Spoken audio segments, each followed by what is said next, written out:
Welcome back. The battle over health care, the CBO out with its score on the latest health care bill, and it says that the number of uninsured is expected to increase to 32 million by 2026, but the bill would reduce deficits by $473 billion. Meanwhile, President Trump met with Senate Republicans yesterday for lunch at the White House to talk about their efforts to repeal and replace Obamacare. He put on the pressure to get something done. For 7 years, you promised the American people that you would repeal Obamacare. People are hurting. Inaction is not an option. And frankly, I don't think we should leave town unless we have a health insurance plan, unless we can give our people great health care. Because we're close. We're very close. Let's bring in the Premier CEO and President, Susan DeVore. Susan, good to see you.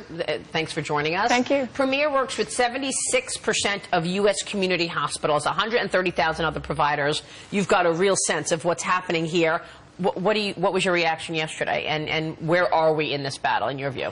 You know, my sense of this is, if this were a baseball game, we were kind of in the second inning of the game. We were winning by 1 run.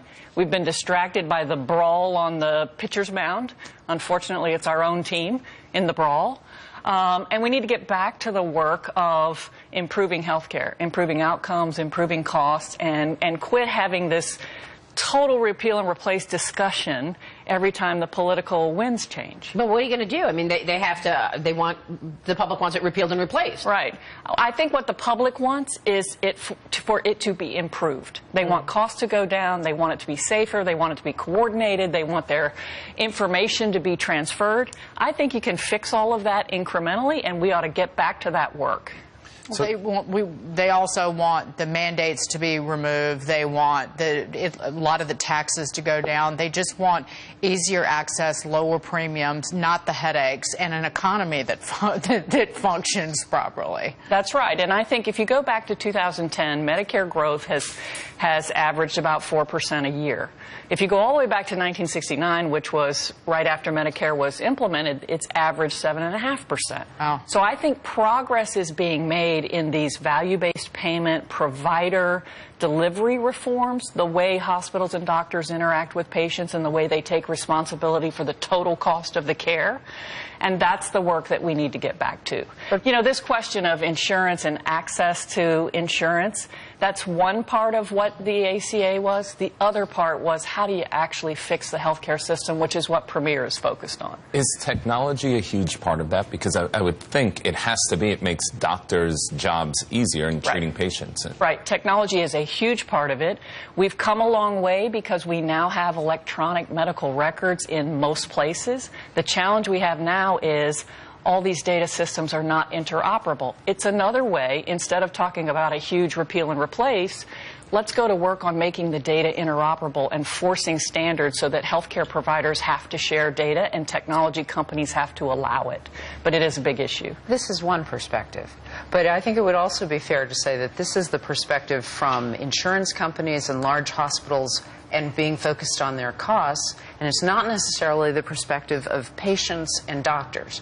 If you're a patient, you're now seeing that instead of the exact same treatment from the exact same doctor is now costing more because that doctor has had to go be part of a larger hospital. Or if you've had a knee replacement or a hip replacement and you need to go in for gallbladder work 2 months later because of this bundled payment system, the hospital doesn't want you because this is now being treated as a problem of costs. And everything is being looked at.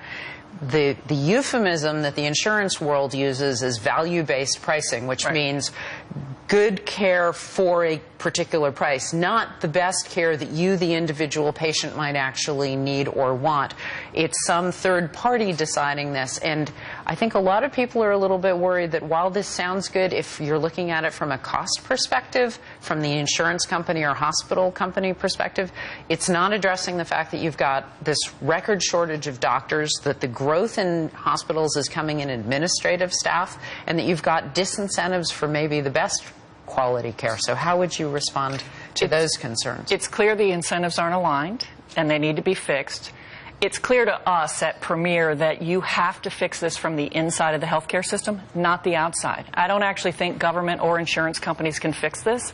I think consumers with transparent information and choices together with their physicians and their healthcare systems. I'm a mom, I'm a grandmother, I have, huge extended family. What I want most is a local healthcare system, has all my information, the information's connected, I can choose the doctors I want to go to, and I understand the cost, and I think the cost is relative to... So you would favor transparent pricing for doctors as well as hospitals? I favor transparency, we favor data interoperability, we favor all the incentives around these value-based programs, because what they do is they actually reward or punish healthcare systems and providers based on their quality and their safety and their outcomes and their cost.